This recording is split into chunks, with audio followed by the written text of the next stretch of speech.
ಆದಷ್ಟು ಕ್ವಿಕ್ ಆಗಿ ಮುಗಿಸ್ಕೊಳ್ಳೋಣ ಅಂತ ಅದಕ್ಕೆ ಕೊನೆಯಲ್ಲಿ ಬಂದೆ. ಎಲ್ಲರೂ ಟೈಮ್ ತಿಂದ ಮೇಲೆ ನಾವು ಲಾಸ್ಟ್ ಮೂಮೆಂಟ್ ಅಲ್ಲಿ ಹೇಳ್ಬಿಟ್ಟು ಬೆಟರ್ ಅಂತ. ಯಾಕಂತಂದ್ರೆ ನೆಕ್ಸ್ಟ್ ಟ್ರೈಲರ್ ಇದೆ, ಅದಾದ್ಮೇಲೆ ಇನ್ನೊಂದು ಸಾಂಗ್ ಇದೆ, ಅದಾದ್ಮೇಲೆ ಇನ್ನೊಂದು ಸಾಂಗ್ ಇದೆ, ಅದಾದ್ಮೇಲೆ ಸಿನಿಮಾ ಇದೆ. ಸೊ ರಿಲೀಸ್ ಮಾಡೋದಕ್ಕೆ ಕಂಟೆಂಟ್ ತುಂಬಾ ಇದೆ, ಮಾತಾಡಕ್ ತುಂಬಾ ಇದೆ.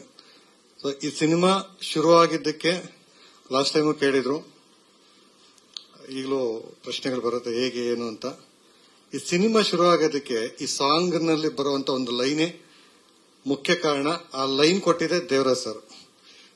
ಮುಗಿಯೋದು ನಮ್ಮ ಪಯಣ. ಹೋದ ವರ್ಷ ನಾನು ಸ್ವಲ್ಪ ಡೌನ್ ಆಗಿದ್ದಾಗ ನಾನು ನೆಕ್ಸ್ಟ್ ಏನಪ್ಪಾ ಅಂತ ಕನ್ಫ್ಯೂಷನ್ ಆಗಿ ಕಂಪ್ಲೀಟ್ ಬ್ಲಾಂಕ್ ಆಗಿದ್ದಾಗ ದೇವರಾಜ್ ಸರ್ ಸಿಕ್ಬಿಟ್ಟು ಇಲ್ಲಿ ಮುಗಿಯಲ್ಲ ರೀ, ಮುಗಿಯೋದು ನಮ್ದು ಟ್ರಾವೆಲ್ ಮುಗಿಯಲ್ಲ, ಮುಂದಕ್ಕೆ ಹೋಗ್ತಾ ಇರುತ್ತೆ, ಚಿಲ್ ಸಿನಿಮಾ ಶುರು ಮಾಡೋಣ ಅಂತಂದ್ರು. ಅವರು ಹೇಳಿದೊಂದು ಮಾತು ದೂರತೀರಾಯಣ ಶುರುವಾಯಿತು, ಆ ಕತೆ ಶುರುವಾಯಿತು. ಅಲ್ಲಿಂದ ಜರ್ನಿಯಾಗಿ ಸಿನಿಮಾ ಕಂಪ್ಲೀಟ್ ಸ್ಟೇಜ್ ಬಂದಿದೆ. Thank you sir. ಸೊ ದೂರತೀರಾಯಣ ಈ ಸಾಂಗ್ ಪರ್ಟಿಕ್ಯುಲರ್ ಆಗಿ ನನಗೆ ತುಂಬಾ ಪರ್ಸನಲಿ ಬೇಕಾಗಿದ್ದಂತ ಸಾಂಗ್. ನಾವು ಟ್ರಾವೆಲ್ ಅಲ್ಲಿ ತುಂಬಾ ಹಾಡುಗಳು ಕೇಳ್ತೀವಿ, ಬೇರೆ ಬೇರೆ ಭಾಷೆದೆಲ್ಲ ಕೇಳ್ತೀವಿ. ಟ್ರಾವೆಲ್ ಅಂದ್ರೆ ಈ ಡ್ರೈವ್ ಶುರುವಾಗಿದ ತಕ್ಷಣ ನಮ್ಗೊಂದು ಹಾಡು ಬೇಕು ಅನ್ಸುತ್ತೆ.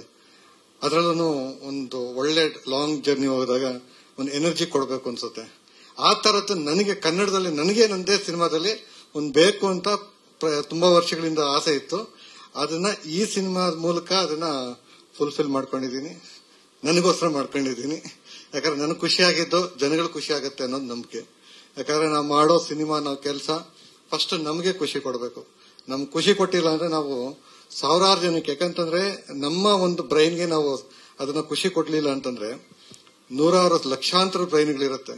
ಅಂತವ್ರಿಗೆ ನಾವು ಸಿನಿಮಾನ ಹೇಗೆ ಯಾವ ಕಾನ್ಫಿಡೆಂಟ್ ನಲ್ಲಿ ತೋರಿಸ್ತೀವಿ ಅನ್ನೋದಕ್ಕೆ ಅದು ಅರ್ಥ ಕೊಡ್ಬೇಕಾದ್ರೆ ಫಸ್ಟ್ ನಾವು ಖುಷಿ ಆಗ್ಬೇಕು ಅಂತ. ಸೊ ನನಗೆ ಪರ್ಸನಲಿ ಖುಷಿ, ನನಗೆ ಮೋಟಿವೇಶನ್ ಮಾಡುವಂತ ಸಾಂಗು. ಸೊ ಇದಕ್ಕೆ thanks to first Kiran Kaverappa ಮತ್ತೆ ಬಕೇಶ್ ಅವರು.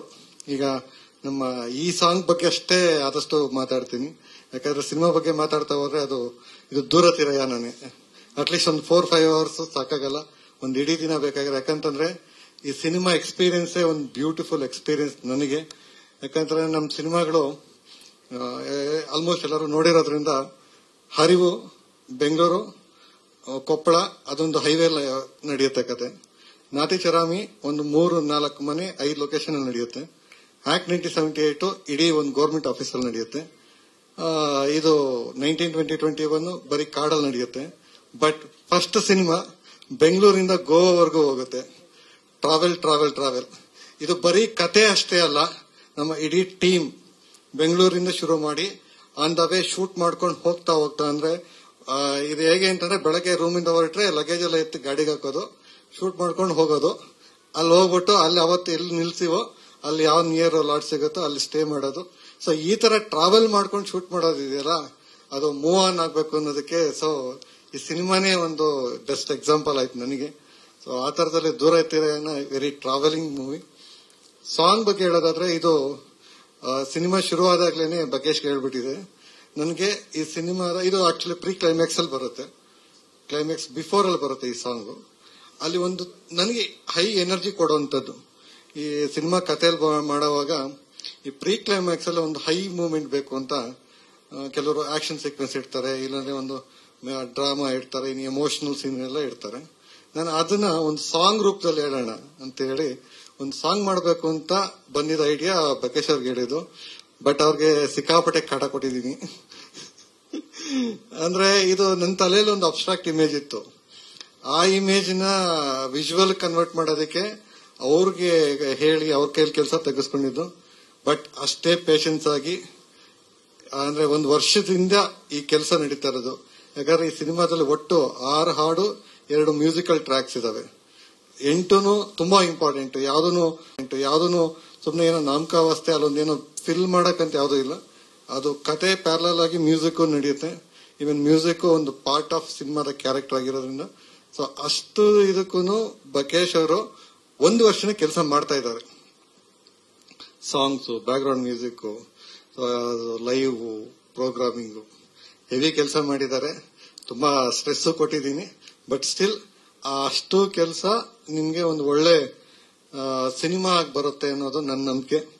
ಯಾಕಂತಂದ್ರೆ ಇವತ್ತು ಕನ್ನಡ ಸಿನಿಮಾ ತುಂಬಾ ಒಂದು ಏನೋ ತುಂಬಾ ಕ್ಲಿಷ್ಟಕರವಾದ ಪರಿಸ್ಥಿತಿನ ಎದುರಿಸ್ತಾ ಇದೀವಿ ಎಲ್ಲರೂ. ಕನ್ನಡ ಚಿತ್ರರಂಗದವರು ತುಂಬಾ ಇಂಪಾರ್ಟೆಂಟ್ ಆಗಿರೋದು ನಾವು ಇವತ್ತು ಪ್ರೇಕ್ಷಕರನ್ನ ಥಿಯೇಟರ್ ಕರೆಸ್ಬೇಕು.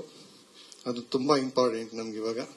ಯಾಕಂತಂದ್ರೆ ಇವತ್ತು ಪ್ರೇಕ್ಷಕರು ಬರ್ತಾ ಇಲ್ಲ ಅನ್ನೋ ಕಂಪ್ಲೇಂಟ್ ಎಲ್ಲಾ ಕಡೆನೂ ಕೇಳಿಸ್ತಾ ಇದೀವಿ. ಸೊ ಆ ಟೈಮಲ್ಲಿ ನನಗೆ ಈ ಸಿನಿಮಾ ಯಾವ ತರ ನಾನು ನೋಡ್ತಾ ಇದ್ದೀನಿ ಅಂತಂದ್ರೆ, ಅರ್ಲಿ 19th ಸೆಂಚುರಿ ಟೈಮಲ್ಲಿ ಬೆಂಗಾಲಲ್ಲಿ ರೆನೆಸಾನ್ಸ್ ಪೀರಿಯಡ್ ಅಂತ ಒಂದು ಸ್ಟಾರ್ಟ್ ಆಗುತ್ತೆ ಇಂಡಿಯನ್ ಆರ್ಟ್ ಅಲ್ಲಿ. ಅಂದ್ರೆ ವೆಸ್ಟರ್ನ್ ಕೊಲೋನಿಯಲ್ ಆರ್ಟ್ ಅನ್ನೋದು ಇಡೀ ಇಂಡಿಯನ್ ಆರ್ಟ್ ನ ಒಂಥರ ಅಕ್ವೈರ್ ಮಾಡ್ಕೊಂಡು ಅದೇ ಏನು ಪ್ರಧಾನವಾಗಿ ಎಲ್ಲಾ ಕಡೆ ಇದ್ದಾಗ ಬೆಂಗಾಲಲ್ಲಿ ಒಂದು 3 ಜನ ಆರ್ಟಿಸ್ಟ್ಗಳು, ಅವನೀಂದ್ರನಾಥ್ ಠಾಗೂರ್, ನಂದಲಾಲ್ ಬೋಸ್ ಮತ್ತೆ ಜಾಮಿನಿ ರಾಯನ್ ಅವರು ಇಂಡಿಯನ್ ಎಸೆನ್ಸ್ ಇಟ್ಕೊಂಡು ಇಂಡಿಯನ್ದೇ ಆದ ಒಂದು ಹೊಸ ತರದ ಶೈಲಿಯಲ್ಲಿ ಒಂದು ಶೈಲಿನ ಶುರು ಮಾಡ್ತಾರೆ. ಅದೇ ಇಂಡಿಯನ್ ಆರ್ಟ್ ಮೂವ್ಮೆಂಟ್ ಅಲ್ಲಿ ಇವತ್ತು ಆರ್ಟ್ ಅಲ್ಲಿ ಏನು ಭಾರತ ಇಡೀ ವರ್ಲ್ಡ್ ಅಲ್ಲಿ ಒಂದು ಐಡೆಂಟಿಟಿ ತಗೊಂಡಿದೆ ಅಂತಂದ್ರೆ ಆ ಮೂವ್ಮೆಂಟ್ ಕಾರಣ ಆಗತ್ತೆ. ಅದೇ ತರ ಕನ್ನಡ ಚಿತ್ರಕ್ಕೆ ಒಂದು ಐಡೆಂಟಿಟಿ ಬೇಕು ಅಂತ ನನ್ನ ಒಪಿನಿಯನ್. ಆ ಐಡೆಂಟಿಟಿ ಹೇಗಿರ್ಬೇಕು ಅಂದ್ರೆ ಕನ್ನಡವಾಗಿರ್ಬೇಕು ಅಂತ, ಕನ್ನಡತನ ಇರಬೇಕು. ಆ ಸಿನಿಮಾ ನೋಡಿದ್ರೆ ಅದರಲ್ಲಿ ಕನ್ನಡತನ ಇರಬೇಕು. ಬಕೇಶ್ವರ್ ಅವಾಗಲೇ ಹೇಳಿದ್ರು, ಕನ್ನಡದ ಪದಗಳನ್ನೇ ಇಟ್ಕೊಂಡು, ಅಂದ್ರೆ ಇಡೀ ಹಾಡುಗಳಲ್ಲಿ ಎಲ್ಲೂನು ನಾವು ಇಂಗ್ಲಿಷ್ ಬಳಸಬಾರ್ದು ಅಂತ ಮಡಿವಂತಿಕೆ ಅಲ್ಲ, ಕನ್ನಡದಲ್ಲಿರುವಂತ ಸೊಗಡನ್ನ ಒತ್ತಿ ಹೇಳಬೇಕು ಅಂತ. ಇದು ಮಡಿವಂತಿಕೆಗೋಸ್ಕರ ಮಾಡಿದ್ದಲ್ಲ, ಏನು ಇಂಗ್ಲಿಷ್ ಬೇಡ ಹಿಂದಿ ಬೇಡ ಆ ತರದಲ್ಲ. ಮಡಿವಂತಿಕೆಗಿಂತ ನಮ್ಮ ಸೊಗಡು, ನಮ್ಮ ಭಾಷೆಗೆ ಮೇಲಿರುವಂತ ಒಂದು ಪ್ರೀತಿ, ಅದು ಅದರ ಬಗ್ಗೆ ಒತ್ತಿ ಹೇಳಬೇಕಾಗದಂತ ಕಾಲಘಟ್ಟದಲ್ಲಿ ಎಲ್ಲಾ ಸಾಹಿತ್ಯನು ಕನ್ನಡದಲ್ಲೇ ಇರಬೇಕು ಅಂತ ಪ್ಲಾನ್ ಮಾಡಿ ಅದನ್ನ ಆ ತರದಲ್ಲೇ ಬರೆಸಿ ಮಾಡಿರೋ ಅಂತ ಹಾಡುಗಳು. ಸೊ ಕನ್ನಡ ಸಿನಿಮಾಗೆ ಅದೊಂದು ಅವಶ್ಯಕತೆ ಇದೆ ಅಂತ ನನ್ನ ಒಪಿನಿಯನ್. ಇದಂದ್ರೆ ನಮ್ಮಲ್ಲಿ ಒಂದು ಅದು ವಿಜುವಲ್ ಆಗ್ಬೋದು, ಸಾಹಿತ್ಯ ಆಗ್ಬೋದು, ಕಥೆ ಆಗ್ಬೋದು. ಇದಕ್ಕೆ ಕರ್ನಾಟಕದಷ್ಟು ಸಮೃದ್ಧಿ ರಾಜ್ಯ ಅಕ್ಕಪಕ್ಕ ಎಲ್ಲೂ ಇಲ್ಲ ಅನ್ಸುತ್ತೆ. ನಾವು ಕೋಸ್ಟಲ್ ಇಂದ ಹಿಡಿದು ಬಯಲುಸೀಮೆಯಿಂದ ಹಿಡಿದು ಗಿರಿಯಿಂದ ಹಿಡಿದು ಎಲ್ಲಾ ತರದ ಒಂದು ಜಾಗ್ರಫಿನ ನಾವು ಒಂದೇ ಸ್ಟೇಟ್ ಅಲ್ಲಿ ನೋಡಬಹುದು. ಅಂತ ಅದ್ಭುತವಾದ ಇದು ಆ ಜಾಗ್ರಫಿ ಇದೆ ಸಿನಿಮಾದಲ್ಲಿ, ಭಾಷೆ ಇದೆ, ಎಮೋಷನ್ಸ್ ಇದೆ. ಇದು ಕನ್ನಡತನದಿಂದ ಹುಟ್ಟಿರುವಂತ ಕತೆ. ಆ ಒಂದು ಐಡೆಂಟಿಟಿನ ಹುಡುಕೋ ಪ್ರಯತ್ನ ದೊರೆತಿರೋಣ. ಸೊ ಈ ಸಿನಿಮಾಗೆ ನಿಮ್ಮೆಲ್ಲರೂ ಸಪೋರ್ಟ್ ಇರಲಿ. ಆದಷ್ಟು ಈ ಮಂತ್ ಎಂಡ್ ಒಳಗಡೆನೆ ನಾವು ಟ್ರೈಲರ್ ರಿಲೀಸ್ ಮಾಡೋ ಪ್ಲಾನ್ ಅಲ್ಲಿ ಇದ್ದೀವಿ. ಸದ್ಯದಲ್ಲೇ ಅದನ್ನು ಅನೌನ್ಸ್ ಮಾಡ್ತೀವಿ. ಇವಿಷ್ಟು ಸಿನಿಮಾ ಬಗ್ಗೆ. ನಮ್ಮ ಸಿನಿಮಾದಲ್ಲಿ ಹೀರೋ ಹೀರೋಯಿನ್ ವಿಜಯ್ ಕೃಷ್ಣ ಮತ್ತೆ ಪ್ರಿಯಾಂಕಾ ಇಡೀ ಸಿನಿಮಾದ ಮೇನ್ ನಾಯಕ ನಟಿ ನಾಯಕ. ಅದ್ರ ಜೊತೆಗೆ ಅವ್ರ ಬಗ್ಗೆನೂ ಮಾತಾಡೋದು ತುಂಬಾ ಇದೆ. ಅದು ಟ್ರೈಲರ್ ಟೈಮಲ್ಲಿ ಮಾತಾಡೋಣ ಅಂತ. ಯಾಕಂತಂದ್ರೆ ಇದು ಬರೀ ನಾವು ಸಾಂಗ್ ರಿಲೀಸ್ ಆಗಿರೋದ್ರಿಂದ ಇದಕ್ಕೆ ಇಲ್ಲಿಗೆ ಒಂದು ಲಿಮಿಟ್ ಮಾಡ್ಕೊಂಡ್ರೆ ಬೆಟರ್, ಎಲ್ಲರಿಗೂ ಟೈಮು ಸೇವ್ ಆಗತ್ತೆ ಅಂತ. ಅದ್ರ ಜೊತೆಗೆ ಈ ಸಿನಿಮಾದಲ್ಲಿ ಇನ್ನೂ ತುಂಬಾ ಜನ ಆಕ್ಟರ್ಸ್ ಆಕ್ಟ್ ಮಾಡಿದ್ದಾರೆ. ಗೆಸ್ಟ್ ರೋಲ್ಸ್ ಅಂದ್ರೆ ಒಂದೊಂದು ಎಪಿಸೋಡ್ ಅಲ್ಲಿನೂ ಒಬ್ಬೊಬ್ರು ಬಂದು ಈ ಸಿನಿಮಾನ ಬೇರೆ ಅದಕ್ಕೊಂದು ಡೈಮೆನ್ಷನ್ ಕೊಡೋ ಪ್ರಯತ್ನದಲ್ಲಿ ತುಂಬಾ ಜನ ಆಕ್ಟ್ ಮಾಡಿದ್ದಾರೆ. ಅದರಲ್ಲಿ ನಮ್ಮ ನನ್ನ ಪರ್ಸನಲ್ ಇಷ್ಟದ ಡೈರೆಕ್ಟರ್ ಗಿರಿರಾಜ್ ಸರ್ ಆಕ್ಟ್ ಮಾಡಿದ್ದಾರೆ. ಜೊತೆಗೆ ಕೀರ್ತಿ ಭಾನು ಸರ್ ಆಕ್ಟ್ ಮಾಡಿದ್ದಾರೆ. ಜೊತೆಗೆ ಅಂದ್ರೆ ಅವರೆಲ್ಲರೂ ಒಂಥರ ಆಸ್ಥಾನ, ನಮ್ಮನ್ನೆಲ್ಲ ಒಂದು ಟೀಮ್ ಆಗ್ಬಿಟ್ಟಿದೆ. ಪ್ರತಿ ಸಿನಿಮಾದಲ್ಲೂ ನಮ್ಗೆ ಜೊತೆಲೇ ಇದ್ದಾರೆ, ಸಪೋರ್ಟಿವ್ ಆಗಿದ್ದಾರೆ. ಅಂದ್ರೆ ಬರೀ ಸಿನಿಮಾ ಆಕ್ಟಿಂಗ್ ಅಂತಲ್ಲ, ಅದರ ಸಿನಿಮಾ ಆಚೆ ಅದರ ಒಳಗಡೆ ಎಲ್ಲಾ ತರದಲ್ಲೂ ಸಪೋರ್ಟಿವ್ ಆಗಿದ್ದಾರೆ.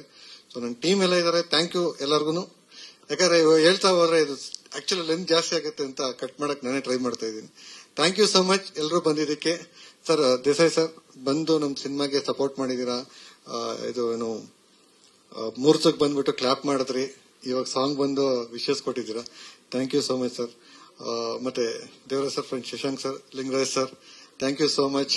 ಅಂಡ್ ಮೀಡಿಯಾದವ್ರಿಗೆ, ಟೀಮ್ಗೆ, ಮತ್ತೆ ಗೆಳೆಯ ನವೀನ್ ಶಂಕರ್ ಮೇಲೆ ಜಾಸ್ತಿ ಇದೆ, ಅದು ಬೇಡ ಈಗ. ಲವ್ ಜಾಸ್ತಿ ಇದೆ, ತುಂಬಾ ಇಷ್ಟ. ನಂಗೆ ಇಷ್ಟ ಆಗಿದೆ ಏನಂತಂದ್ರೆ ನವೀನ್ ನಮ್ ಜೊತೆ ಮಾತಾಡುವಾಗ ಯಾವ್ದೇ ತರ ಕನ್ನಡ ಮಾತಾಡಿದ್ರು, ವೇದಿಕೆ ಮೇಲೆ ಬಂದಾಗ ಉತ್ತರ ಕರ್ನಾಟಕ ಮಾತಾಡೋದಲ್ಲ, ಆ ಸೊಗಡನ್ನ ಅಲ್ಲಿ ಅದನ್ನ ಒಂದು ಬ್ರ್ಯಾಂಡ್ ಅಂಬಾಸಿಡರ್ ಆಗಿ ಅದನ್ನ ರೆಪ್ರೆಸೆಂಟ್ ಮಾಡೋದಿದೆಯಲ್ಲ, ಅದು ಆಕ್ಚುಲಿ ಖುಷಿ ಆಗತ್ತೆ. ಎಲ್ಲರೂ ಅವರ ಭಾಷೆ, ಆ ಸ್ಲ್ಯಾಂಗ್ ನ ಸಪೋರ್ಟ್ ಮಾಡೋದಕ್ಕೆ, ಅದನ್ನ ಪಾಪ್ಯುಲರ್ ಮಾಡಕ್ ಟ್ರೈ ಮಾಡೋದಿದೆಯಲ್ಲ, ಯಾವುದೇ ರೀತಿಯ ಕಿಲ್ಟ್ ಇಟ್ಕೊಳ್ತೀರಾ, ಖುಷಿ ಆಗತ್ತೆ. Thank you and thank you all. ಎಲ್ರಿಗೂ ಶುಭ ಸಂಜೆ.